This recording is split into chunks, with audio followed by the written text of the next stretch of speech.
Doctor గారు మరి ఏ సమస్య ఉన్న వారి కోసం ఇప్పుడు మనం పథ్యాహారం తయారు చేసుకోబోతున్నాం అంటారు? ఈ పూట ఏంటంటే సమస్య అని కాదు. ఎవరికైనా సరే జీర్ణశక్తి మెరుగుపడడానికి ఒక మంచి పథ్యాహారం చేద్దాం. చాలా తేలిగ్గా చేసుకోవచ్చు. అందరూ ఎవరైనా వాడుకోవచ్చు.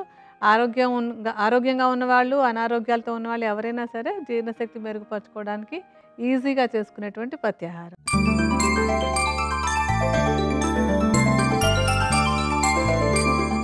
జీర్ణశక్తిని పెంచే పథ్యాహారం తయారు చేసుకోవడానికి కావాల్సిన పదార్థాలేంటో చూద్దాం.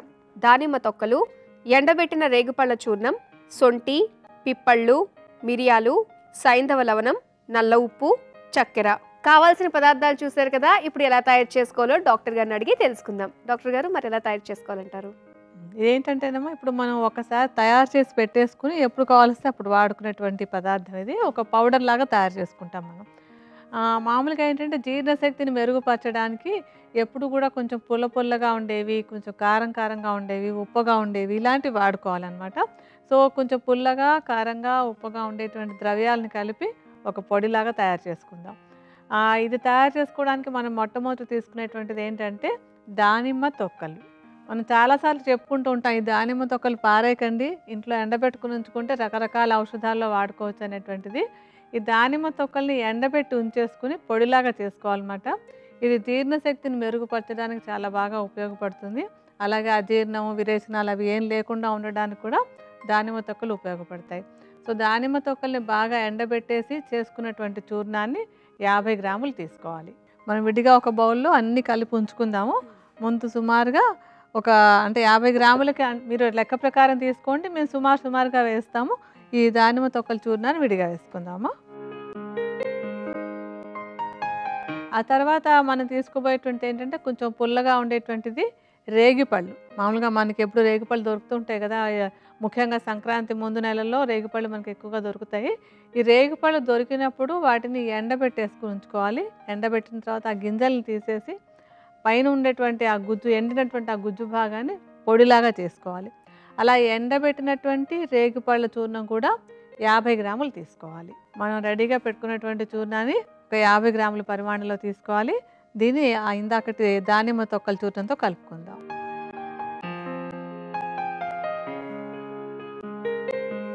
ఆ తర్వాత మనం సొంఠి తీసుకుందాం. సొంఠి కూడా జీర్ణశక్తిని మెరుగుపరచడానికి ఉపయోగపడేటువంటి ద్రవ్యం.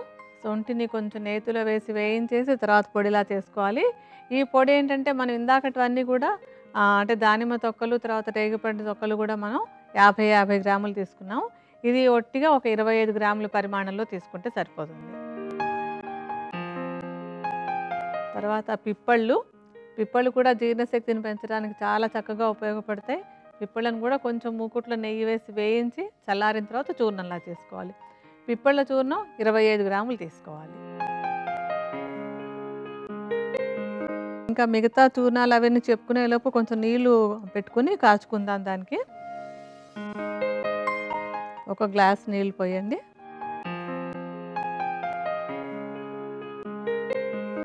తర్వాత మనం వేయాల్సినటువంటి ఏంటంటే మిరియాలు కూడా జీర్ణశక్తిని పెంచడానికి బాగా ఉపయోగపడతాయి. మనం ఏంటంటే ఇందులో సొంఠి, పిప్పళ్ళు, మిరియాలను 3 చెప్పుకుంటున్నాయి. ఈ 3 కలిపి ఏంటంటే త్రికట్టుకాలు అంటారు. ఈ 3 త్రికట్టుకాలు 3 కూడా జీర్ణశక్తిని బాగా మెరుగుపరిచేటువంటి మంచి ద్రవ్యాలు. మిరియాలని ఏమి వేయించక్కర్లేకుండా పొడి చేసేసుకోవాలి. మిరియాల పొడిని కూడా 25 గ్రాములు కలుపుకోవాలి. మనం ఇంతవరకు పుల్లగా ఉన్న వేసుకున్నాం, కారంగా ఉన్న వేసుకున్నాం. ఇప్పుడు కొంచెం ఉప్పుగా ఉండేవి కూడా కలుపుకుందాం. అందుకోసం మనం కలపాల్సినటువంటిది ఏంటంటే నల్ల ఉప్పు. ఈ నల్ల ఉప్పుని ఒక చెంచా పరిమాణంలో, అంటే ఇప్పుడు మనం 50 గ్రాములు అవి తీసుకున్నప్పుడు ఒక చెంచా పరిమాణంలో నల్ల ఉప్పుని ఇందాక తీసుకున్నటువంటి చూర్ణాలతోటి కలుపుకోవాలి. మీరు కొద్దిగా నల్ల ఉప్పుని దీనిలో కలపండి. అలాగే కొంచెం ఒక అర చెంచా పరిమాణంలో సైంధవ లవణాన్ని కూడా కలుపుకోవాలి. మనం అనుకున్నట్టుగా పుల్లటివి, కారంవి, ఉప్పువి అన్నీ కూడా కలుపుతున్నాం మనం. కొంచెం సైంధవ లవణం కూడా ఇప్పుడు ఏంటంటే మనం తీసుకోవాల్సినటువంటి ద్రవ్యాలన్నీ కలిపేసుకున్నాం. వీటన్నింటినీ బాగా మిక్స్ అయిపోయేలా, ఒకదాంతో ఒకటి కలిసిపోయేలాగా కలిపేసుకోవాలి. కలిపేసి పెట్టేసుకుని ఏంటంటే ఇది ఎప్పటికప్పుడు చేసుకోక్కర్లేదు. ఈ మిశ్రమాన్ని తయారు చేసి ఉంచేసుకుని మనం వాడుకునేటప్పుడు దాన్ని తీసుకుని వాడుకోవచ్చు అనమాట. అంటే ఒకసారి చేసుకుంటే చాలా రోజుల వరకు వాడుకోవచ్చు దాన్ని. వాడుకోవడానికి ఏం చేయాలంటే మనం ఇప్పుడు కొంచెం నీళ్ళు కాగుతున్నాయి కదా, మరుగుతున్నాయి కదా, ఈ మరుగుతున్న నీళ్ళల్లో మనం బాగా కలిపేసుకున్నటువంటి ఈ పొడిని ఒక 2 చెంచాలు ఇందులో కలుపుకోవాలి. బాగా కలిపేసేయండి ముందు. బాగా కలిసిన తర్వాత ఒక 2 చెంచాలు ఇందులో వేసుకుందాం.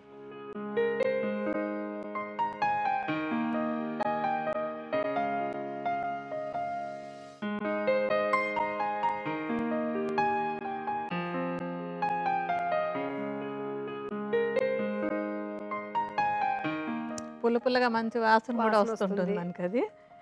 దీన్ని ఒక సూప్ లాగా తయారు చేసుకుంటున్నాం అనమాట మనం. ఇలా సూప్ లాగా తయారు చేసుకున్నటువంటి దాన్ని ఒక బౌల్లోకి తీసుకుని తాగడానికి తీసుకోవాలి. అంటే ఇలా విడిగా సూప్ లాగా అయినా చేసుకోవచ్చు. లేదంటే మామూలుగా ఇంట్లో ఏదైనా సూప్ చేసుకుంటున్నట్టయితే ఈ మిశ్రమాన్ని అందులో 1 లేదా 2 చెంచాలు, ఎవరి టేస్ట్‌కి సరిపోయేటట్టుగా వాళ్ళు 1 లేదా 2 చెంచాలు ఈ చూర్ణాల మిశ్రమాన్ని అందులో కలిపేసుకుని తీసుకుంటున్నా కూడా జీర్ణశక్తి చాలా చక్కగా, అంటే ఏదో సైడ్ ఎఫెక్ట్స్ ఉండే మందులవి అక్కర్లేకుండా జీర్ణశక్తిని మనం బాగా పెంచుకోవడానికి ఇది తోడ్పడుతుంది.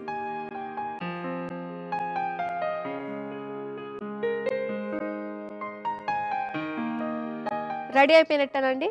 పత్యాహారం రెడీ అయిపోయింది. దీనిలో కొద్దిగా చక్కెర కూడా కలుపుకొని తీసుకోవాలన్నమాట. కొంచెం మనకి అంటే తీపి ఎంత ఇష్టమో దాని ప్రకారంగా తీసుకోవచ్చు. ఈ పరిమాణంలో అయితే ఒక చెంచా ఒక సరిపోతుంది చెంచా అంటారా? వేసుకోవచ్చు.